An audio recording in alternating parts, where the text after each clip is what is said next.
Now, live in HD, covering Fort Worth, Dallas, and all of North Texas, this is CBS 11 News at 10. Injured in the Fort Hood shooting, honored by the president. So why was it so difficult for her to return home from the State of the Union address? Did you recognize the woman sitting next to First Lady Michelle Obama during last night's State of the Union address? It was Kimberly Munley, the civilian officer hailed a hero for her actions during the Fort Hood massacre in November. The government flew her to Washington, D.C. for last night's speech, but it was a physically painful journey. So a local company stepped in to bring her home. Joel Thomas tells us why in a story you'll see only on CBS 11.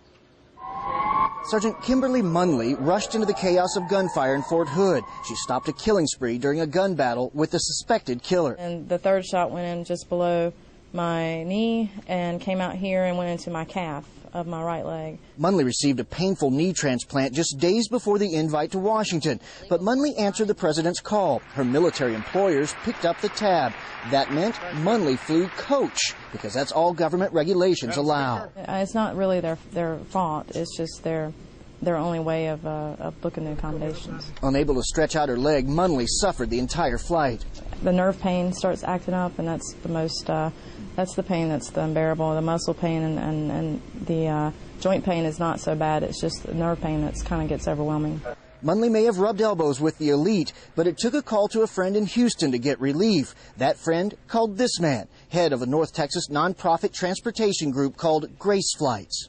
You know, being the guest that she was of the President of the United States, that a simple request like, could I, you know, I was in pain coming down, and could you help me go back a little bit more comfortably would have been taken care of. Munley got a hero's flight home.